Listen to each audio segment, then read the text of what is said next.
So I said I was going to film some of what I was doing next. So this is obviously the right hand side of the car. This is the rear right hand quarter.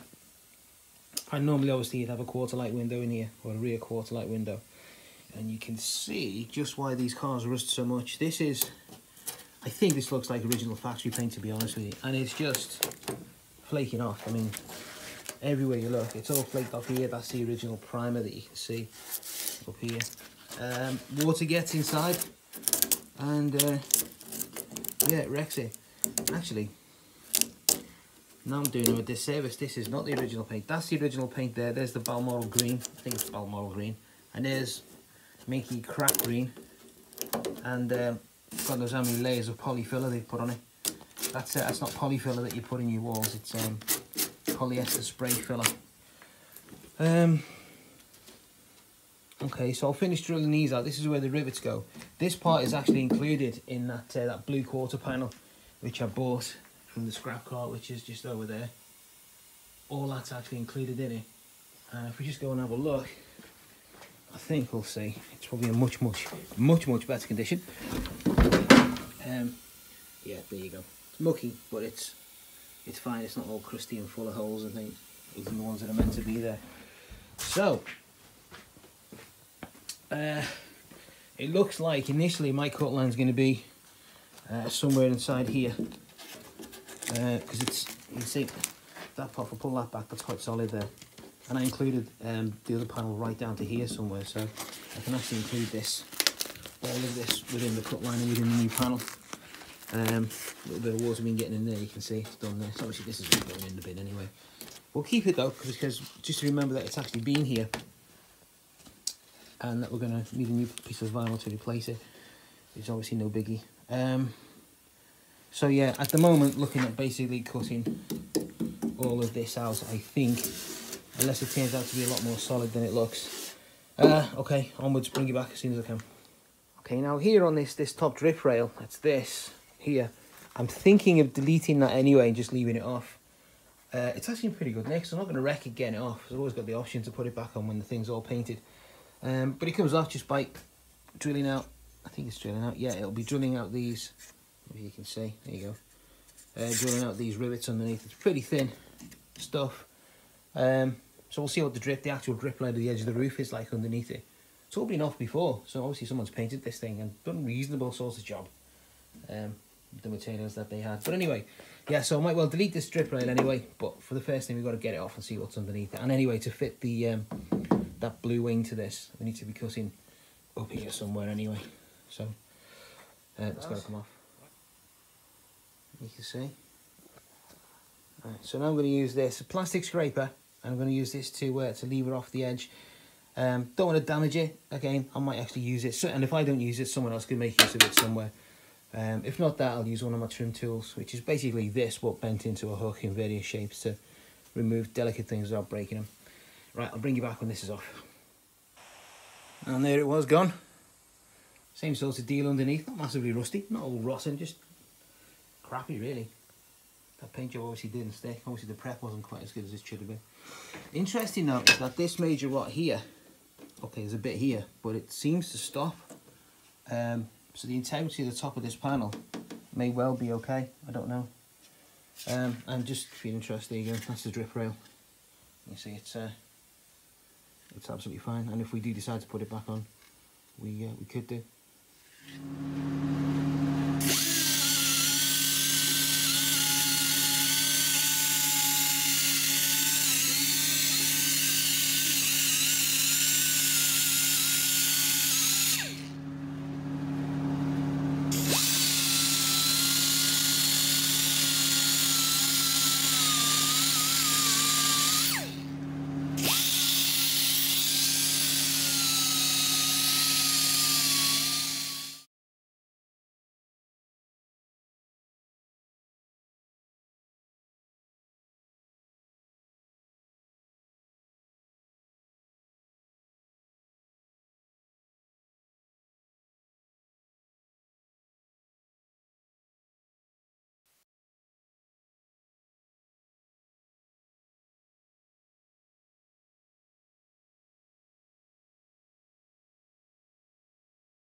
this is where we've left things for this visit to the garage. So a couple of things to point out. Cock-up that I made. In fact, I'll go straight to the cock-up that I made. I actually went too deep when I was cutting the top half of this wing off. I actually went too deep, and I've actually gone through the wheel arch, the inner wheel arch, and it's no big deal. I mean, I can quite easily weld that up. But just if anyone else is watching this video and then they might avoid doing it, you know, everyone makes a cock-up. Surprisingly though, the inside of that wheel arch is actually very, very good, considering that the front edge down here, which you may well not be able to see actually, the front edge isn't brilliant, needs some patching. Certainly here on this inner wall, you'll see it needs patching, okay. But here, it's not too bad at all. You look at the bottom inside. Let me just crane my light over. There you go. It's like one of those ROVs on the Titanic, isn't it? Outside of this, it's perfectly good metal, so it's not the hugest job in the world. It's all doable. You know, it's not so bad that it's going to write the car off or anything, or stop me doing the job. Anyway, so this is where we're up to. You can see we've got much better access now into there to weld. This panel you can see here, weld up all this, much better access. We're going to go back on this sail panel, the Americans call it, or rear quarter panel, or rear upper, don't know, sail panel anyway. Little bit of rust, tiny bit of rust there, so I might well go up another ½ an inch. The back, there's absolutely no rust, you can feel behind it, so it's already into really good metal. I may well just treat that, but it's a bit thin here.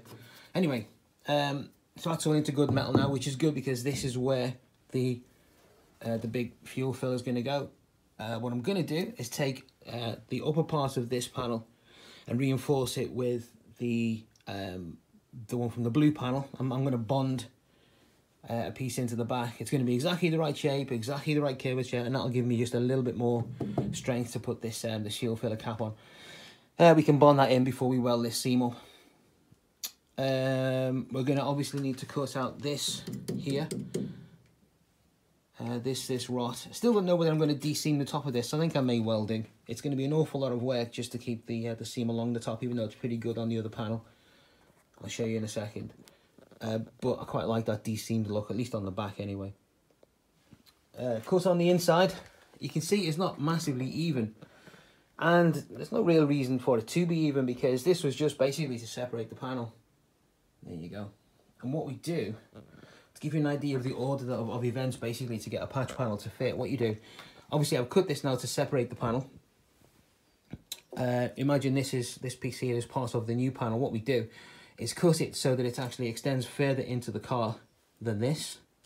Then you can offer up the new panel onto the car, and because we're doing it this way around and we can actually access it, we drop that onto the panel there, wherever it's going to go, and then just draw it along that line. And then we can make a really nice straight cut, and that cut pretty much can't really miss. It's going to match the new panel going on the car. Another interesting thing is this here. Obviously this is it's part of the structure of the car, you know. Someone actually had normally if we look down you'd see there'd be an interior panel here. Someone actually had speakers mounted on this panel, and the magnets obviously interfered with the structure of the car. So rather than just not having speakers, they cut straight through this this strengthening structure on the car. They actually did it, if you can see, but actually did it on the other side of the car as well. Let's see if I can zoom this. There you go. See, they did it on the other side as well. And again, they didn't take anything out, so it's just a matter of basically bending this up to fit and then just welding it up. Doing this, it has given us good access to the inside of this rear wing. You can, actually you can't really see, but I can see from here is that there's no rot on this part in between here and this inner wheel arch. I'm pretty sure that this has been replaced at some stage. Certainly the lower part on the new panel was a new part that I've had to cut out. I'm only going to use part of the lower panel of the one that I bought, and that's just to replace this. I could put a couple of pieces in, you know, you'd never know, but no point because I've got the whole panel, so I might as well put that in. That's that. We're going to have a look at this panel. It's had a few repairs on it, obviously, but we've taken all, well, I've taken all of well, most of the filler and the spray paint and everything or whatever was on it. And this part here is way better than the one that was on the car. I don't know if you remember, but this part was all pitted, pretty much similar to this, but a lot worse. So that's all being replaced, and you can see there's the whole ledge on the inside of the windowsill. Remember I showed you that on the car. I've cut right along here, and that's all going to be covered by vinyl. So there's another way I could have done it. I could have drilled out the spot welds here and put them onto the into the and then buttered this up to the part on the car. But one, this is a lot quicker, and two, this weld is completely hidden, and this is all good. So that's fine there. There's a piece of the, whatever you call it, sail panel, whatever, which I'm going to cut out. So I'll probably cut here or whatever.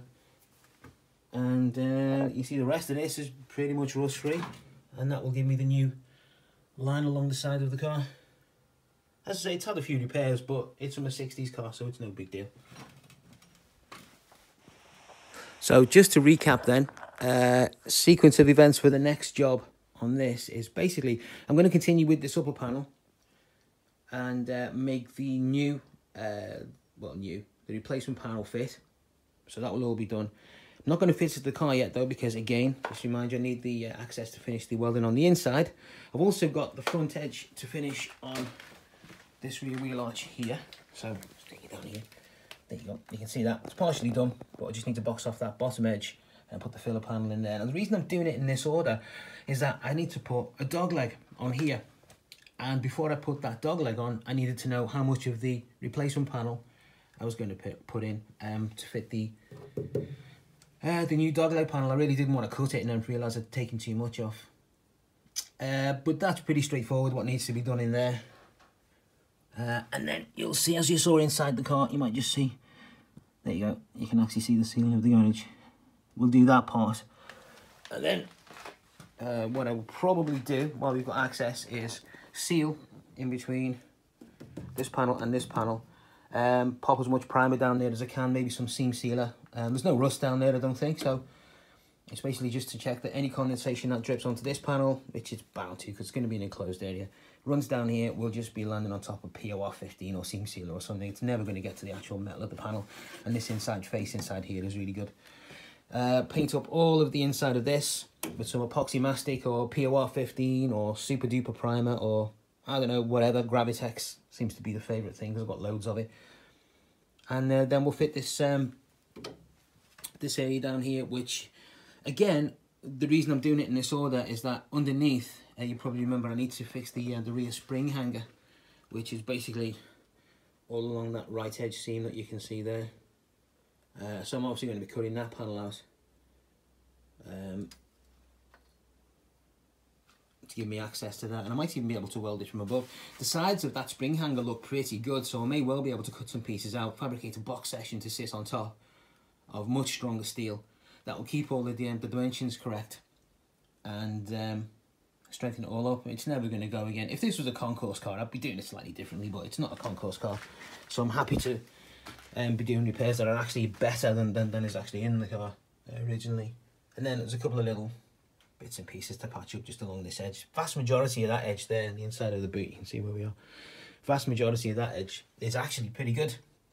But where it's gone, it's peppered through with some holes, so no biggie, we'll do that. Looking on the other side though, interestingly enough, let's see if I can just get my lights over and I'll show you the other side. Here we go, so this is the left hand side of the car. I'll just try and hold this camera and point at the same time. This brown that you can see here is actually discoloured glue. It's not rust or surface rust or anything. And you can see, if you just look inside, I think I'll do this without blocking the light. It's all spot on. There's a little bit of this towards this front edge which is completely gone, which is just a small patch panel, but it probably means that that rear spring hanger hasn't had water dripping into it, so hopefully that'll be okay. A little bit of surface rust along the edge of the boot there, not so bad. Certainly seal all that up. Obviously we're going to paint all of the inside of this boot.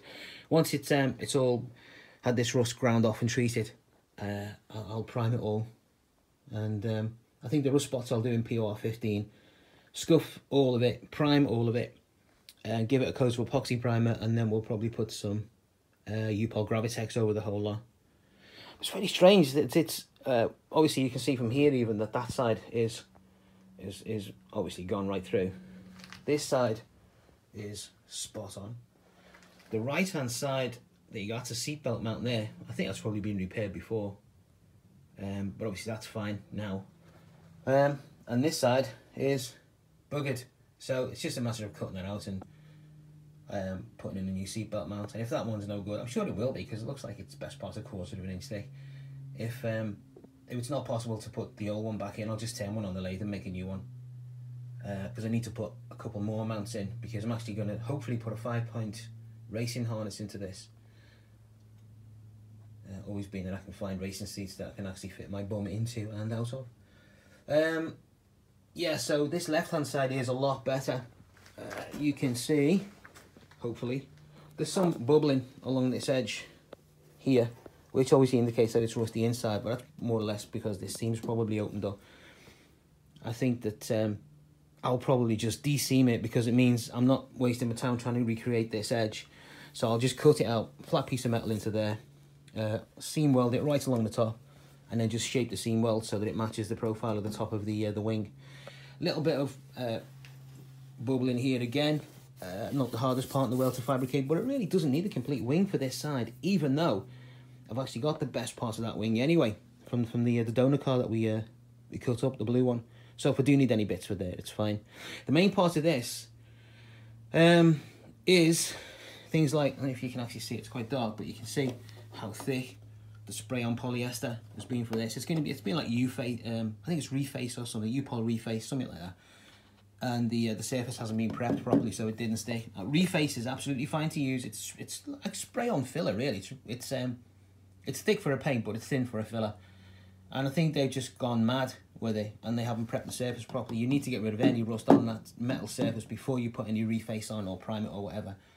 And I think what they've just done is just hit reface straight onto the metal surface, because if you look here, you'll see the reface is the white stuff, okay? And then they've primed it with some high build primer, I guess, and then they've hit it with the green. What you need is something that's absolutely going to stick and protect to this metal, and for that you're either looking, in the old days, possibly etch primer and then something, but certainly something before you put that reface on. And my plan for this is to basically take all of this off and replace it with, well, treat it all and then hit it with some epoxy primer to seal that surface completely. Because if you're ever doing any filling on a car like this, you can fill to bare metal. There's no reason why you can't, especially with the new generation of fillers, especially the non-porous fillers. They're fantastic. But if we're going to hit it with some reface, you're better off sealing the surface with epoxy primer. And you can absolutely do bodywork over epoxy primer. Once you've done the metal work and you've done the welding, you can definitely do bodywork over epoxy primer. You may well need to scuff it up a bit so the primer sticks, you know, and it's not going to be super thick anyway. You really should be doing that in metalwork, making the shape of the panel, everything. You shouldn't be shaping panels with filler. It's a mugs game. And one thing I can show you here before, I've been talking for ages, but just to show you. Bottom left hand side again is the headlight, obviously rear lights. And you can see for some reason this part's just rusted straight out. It's absolutely gone straight through. Straight panel there, bit of a curve to this, put a new bossing piece in, job done. Again, it's not a big deal, but the other side is absolutely fine, which is the rustier side. So that's it really. Quick look at the rear valance, that's not too bad, a little bit of surface rust. I know you can't really see because it's a bit dark in here. But yeah, maybe one of the fun bits next time, or the time after anyway, into the garage, in that I can start the very first part of the modification to make it look like a Sebring, and that's just a little bit of fun, just welding a disc into here. It's the old petrol filler cap position. Right, that's it. One last look around, and then I'll go back in and upload this. Hope it's been of some interest. I'll see you next time in the garage with some photos.